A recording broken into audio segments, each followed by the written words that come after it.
What's up, guys? Welcome back to another workout vlog.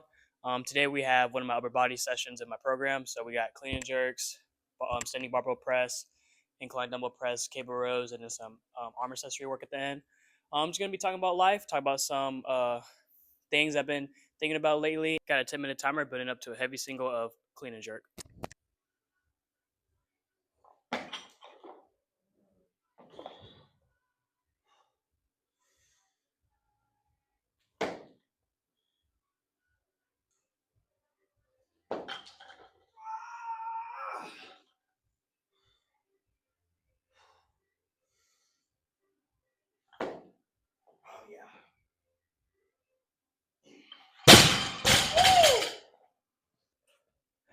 Here we go. PR temp 190, hang clean and jerk.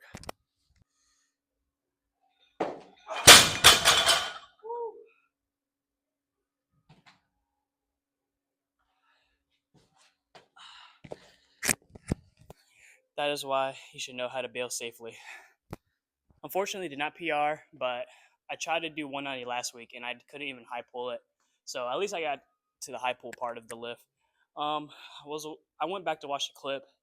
When I went to go receive the bar was a little too far away from me. That's why I couldn't catch it.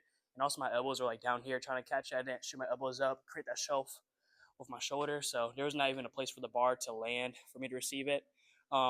So whenever you're about to fail a clean or you know you're about to fail, just push the bar away from you. Also make sure there's nothing or no one around you that could get hurt by the flying barbell or you falling onto them. But yeah, as I continue to get stronger, hopefully I could just pull the bar a little bit higher. That will make catching it a lot easier because um, obviously the lower you could pull the bar, the more you have to drop your center of mass under the bar, and that's just a greater distance you have to travel. So not too upset about it. I'll get it next week. So the first topic I want to talk about is focusing on living in the present. Um, I've had a couple conversations with my mentor and my roommate, and it's interesting that a lot of negative emotions comes from focusing on the future or the past. So think about anxiety, fear. You're scared of things that's going to happen, that you think is going to happen in the future, right? Think about regret. That's about focusing on the past. There's never, you don't really ever suffer in the present, really. Most of human suffering comes from focusing on things that either already happened or hasn't even happened yet. And if you think about, if you're very fearful or anxious about a situation, you kind of deal with it twice. So say I'm anxious about a test. Like I'm going to be anxious all the days leading up to the test. And then when I sit down, take the test, I might be anxious again. That's like living through that anxiety multiple times instead of just calming down, focusing on the present, focusing on what you can do right now to prepare for the future. I guess I need to talk about how to live in the present. Two things that I try to focus on is focusing on nature and the beauty of nature, but also the beauty of social interaction. So like, when's the last time you just like went outside, looked at the sunset, looked at the trees, the waters, the animals, and just like acknowledge how beautiful Earth is, and just kind of like feel the radiation of the beauty and like absorb that positive energy. Like, man, like life is good. I'm so blessed and to have all these things in my life, and I'm so blessed to be alive, really. So really just like taking some time back to pray, meditate, and just acknowledge all the amazing things that are in your life. And also like a big thing I do is I'm a big interpersonal relationships kind of guy. Like I really focus on the one-on-one connection I have with a person. So like when you sit down and you talk to someone, don't talk to someone and like scroll on your phone or like multitask. Like really deliberately give your energy and attention to someone that you're speaking to. Because if I'm speaking to somebody and they can tell I'm engaged and I'm focused on them, then it helps them get their message across, or it might make them feel inspired and help them articulate their thoughts more. But like if you're talking to someone and they're just like looking away, doing something else, texting somebody, scrolling social media, it makes you feel like you're unheard. Just those two things really helped me focus on living in the present. And ever since I started doing that, my life's just been a lot more peaceful, blissful, right? Like I don't feel scared or anxious as much anymore because I just acknowledge that everything's gonna be okay, like it's gonna work out.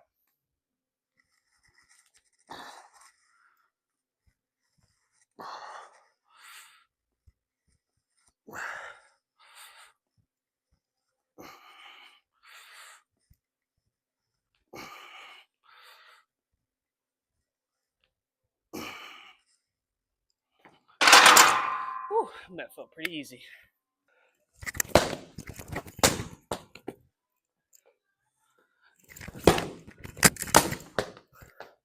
So the next thing I want to talk about is on my way home from Arkansas State traveling with the women's basketball team. I was watching YouTube, ironically, and there was a video came on my feed. It says, "God's telling you that you consumed enough. It's time to create."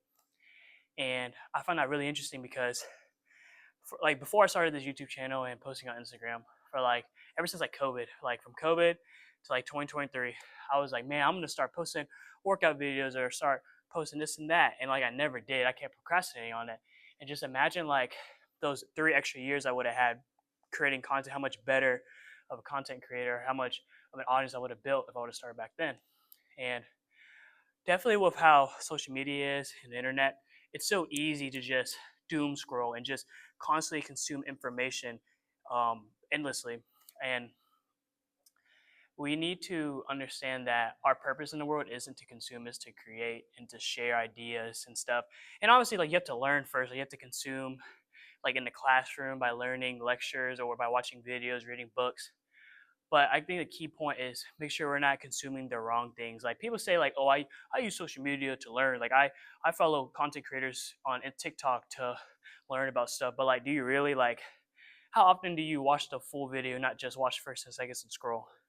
So I use this analogy when I talked to this with my roommate. I said, do you get more fulfillment from going to the grocery store and getting the ingredients? Or do you get more fulfillment from actually making the food and eating it? Because that's what um, creation and consumption is consume, you're buying the groceries, you're getting all the information, all the ingredients, but you're not doing anything with it. When you finally create and make the food, that's when you can reap the fruits of your labor.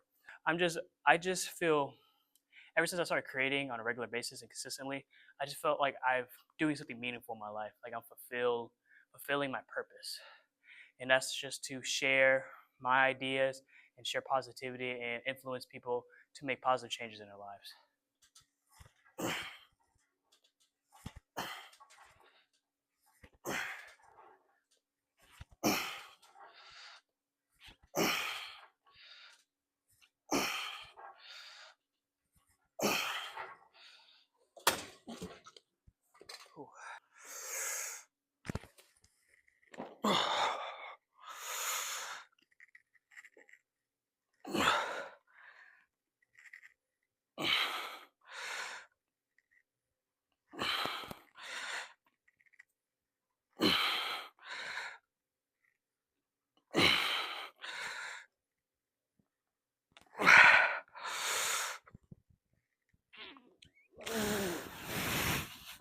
Oh yeah. I think what people forget is that creating something is one of the best ways to learn, because through the creation process you might make mistakes and you learn from those mistakes. And also, when you actually create something, yeah, you might have some influence from your experiences and things you learn, but you input your own original ideas into the creation. And then once you create it and share with people, they can give you feedback on what to do better or what you did good. So I think it's really important that, and you don't have to make videos, of course, just find ways where you create and then you can share that creation with other people.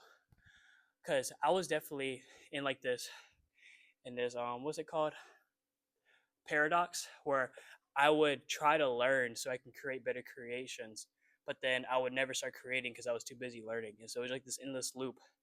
And my mentor had to talk with me last semester because obviously I interned under him at South, but I was working with a lot of coaches at South for a little stint of time, trying to learn from all the different coaches, which is a good thing.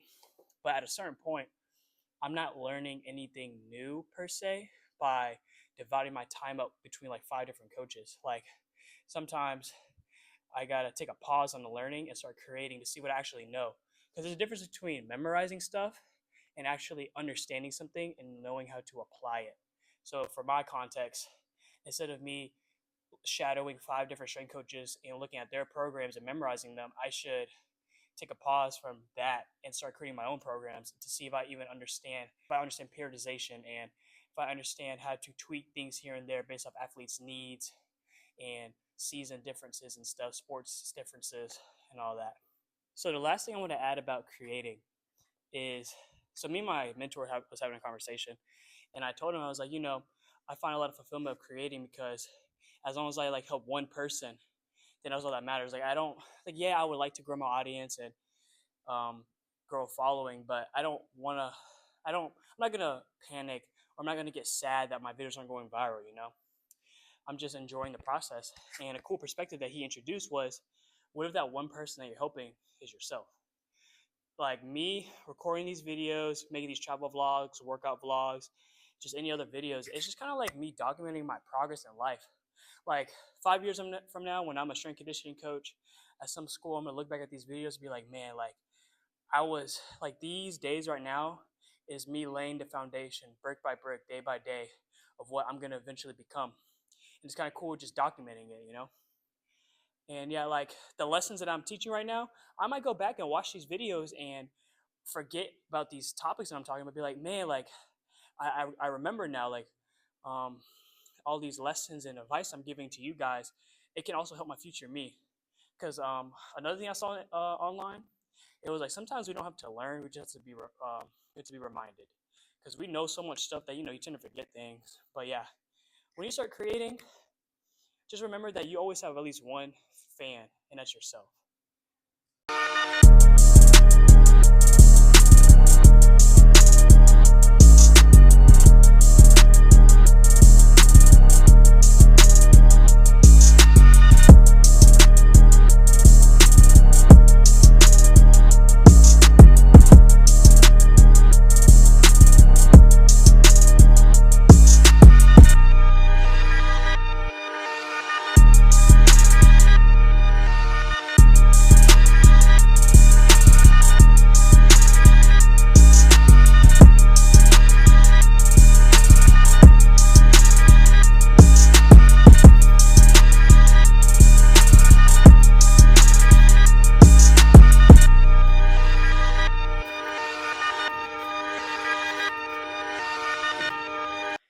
That's all I got for today, guys.